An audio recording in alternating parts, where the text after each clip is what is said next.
As Republicans rush to fill the Supreme Court vacancy left by the death of Ruth Bader Ginsburg, Democrats are running out of options to stop the process. Justice Ginsburg told her family that it was her, quote, most fervent wish that she not be replaced until a new president is installed.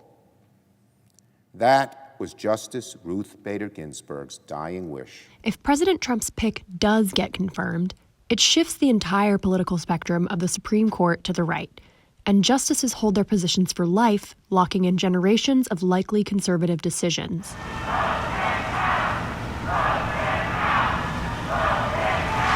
Senate Democrats are trying to slow things down, and some are already looking ahead to the likely confirmation of Trump's nominee and what can be done to minimize the conservative majority on the bench.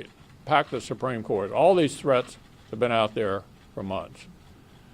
What we do know is what the job is right now. This is where packing the Supreme Court comes in. Packing the nation's highest court means expanding the number of justices to shift its ideology. Justice Ginsburg achieved a standing few justices have or ever will.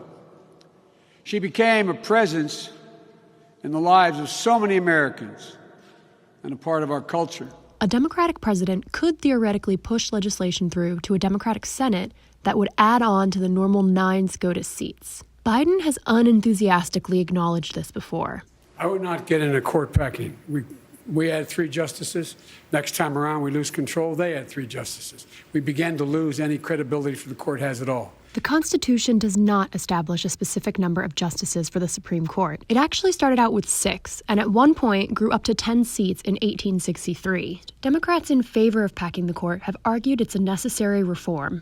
Those opposed have said they're against setting a precedent of allowing change. Would you consider adding more Supreme Court justices to the bench? It's a legitimate question, but let me tell you, I'm not going to answer that question. Okay. Because it will shift all the focus. That's what he wants. He never wants to talk about the issue at hand. In order for this to be a real possibility, Biden would have to win the presidency, Democrats would have to flip the Senate, and Biden would have to garner the motivation to make this massive, controversial shift. 9 seems to be a good number, and it's been that way for a long time.